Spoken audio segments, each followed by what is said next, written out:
Depuis des siècles, sa silhouette trapue ponctue les paysages arides du grand sud-ouest marocain. Les chèvres et les chameaux raffolent de ses fruits. L'arganier, c'est l'or vert du Maroc. On en tire l'huile d'argane. Cet arbre joue un rôle essentiel pour l'équilibre écologique de la région et constitue un atout de poids pour le développement durable des zones rurales. Or, en moins d'un siècle, plus du tiers de l'arganeraie a disparu. Dans les années 20 000 hectares de forêt ont disparu pour approvisionner en chauffage Casablanca, Safi et Marrakech. Aujourd'hui, de l'arganeraie ne subsiste que 20 millions d'arbres sur 830 000 hectares. En 1999, l'UNESCO a classé l'arganier comme patrimoine mondial. Élément clé de la biodiversité, il forme aussi avec les oasis une ceinture naturelle contre l'avancée du désert. Mais dans des bourgades reculées comme à Italio-Hamou, plus que la protection de la biodiversité et la lutte contre la désertification, c'est l'amélioration de la vie ordinaire qu'on attend de lui. À la coopérative des femmes, ces villageoises comptent sur l'huile d'argane pour sortir de leur isolement. Khadija préside la coopérative. Elle veille à ce que tout le monde respecte les règles d'hygiène à la lettre. Cette coopérative de femmes est toute récente. Elle et marocaines doivent apprendre à travailler ensemble. Avant la création de la coopérative, produire de l'huile d'argane, c'était beaucoup plus pénible et difficile pour nous les femmes. Chaque femme devait trouver ses propres clients sur le souk hebdomadaire. Ce n'est plus nécessaire maintenant. Maintenant, on travaille ensemble dans des locaux qui nous appartiennent à nous toutes. C'est une expérience nouvelle pour nous.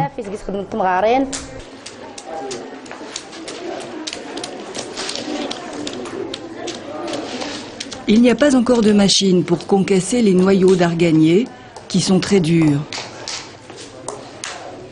Mais en groupe, on peut parler, chanter, et le travail se fait mieux. Maintenant, dans l'atelier de la coopérative, on sent une vraie motivation et une volonté exceptionnelle. Avant, c'était beaucoup plus morose. Et nous voulons avancer avec ce projet.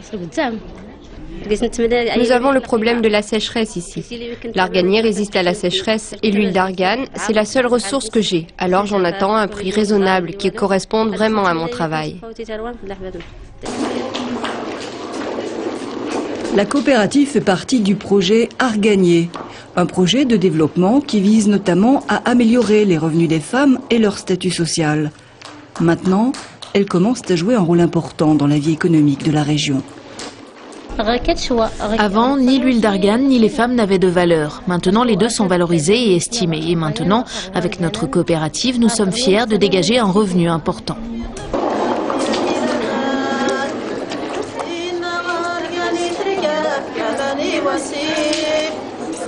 Aujourd'hui, tout le village respecte les arganiers. On ne les coupe plus. Le village protège son trésor.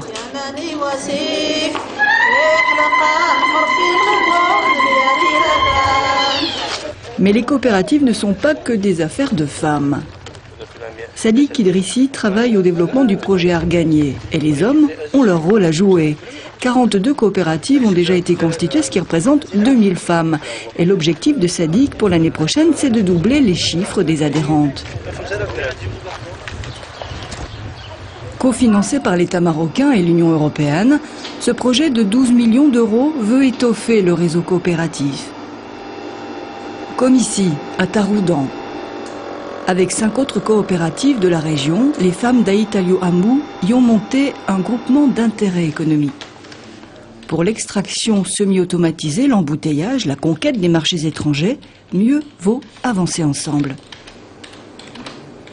Une seule coopérative ne peut pas commercialiser l'huile d'argane. C'est pour cela qu'ils ont créé un groupement d'intérêt économique pour se regrouper et pour valoriser l'huile d'argane.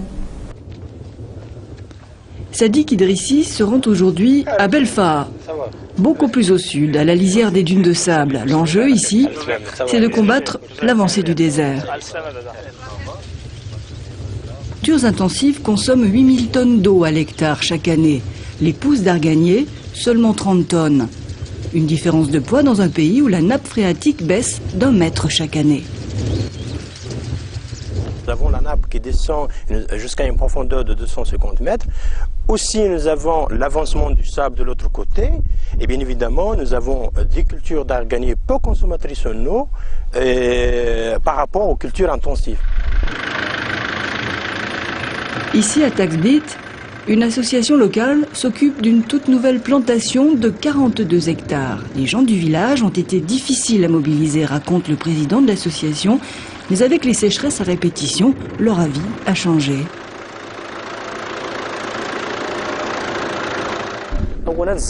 Premièrement, la culture du blé n'est plus aussi lucrative que dans le passé.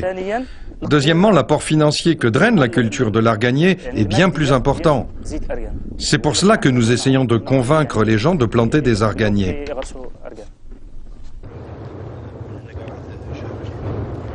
Portant sur 5 ans, le projet arganier prévoit la plantation de plus de 40 000 arbres sur 200 hectares.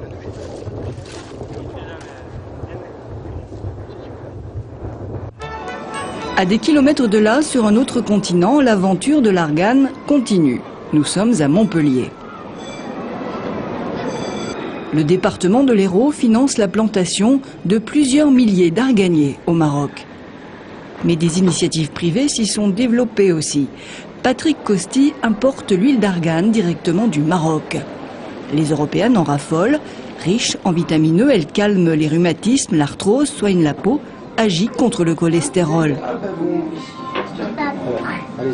Ici, les arbres, c'est une histoire de famille. Les parents de Patrick cultivaient des pommiers en Normandie et les parents de Fatima ont des arganiers au Maroc.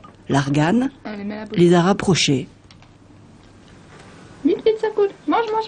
Je me suis décidée à faire une société, j'ai investi dans une presse, j'ai créé une société au Maroc dans un premier temps pour développer le marché et ensuite... Ensuite je suis arrivé moi pour développer la France, commercialiser donc l'huile d'argan. On s'est aperçu qu'il y a un gros boom depuis ces 3 dernières années de 30%. Notre but en fait c'est mettre en place une mini coopérative, une sorte de coopérative pour faire travailler un maximum de personnes. Les massages à l'huile d'argane sont en plus dynamisants. Fatima déborde d'idées dans le village de ses parents au Maroc. La jeune femme veut installer une éolienne et développer l'écotourisme rural.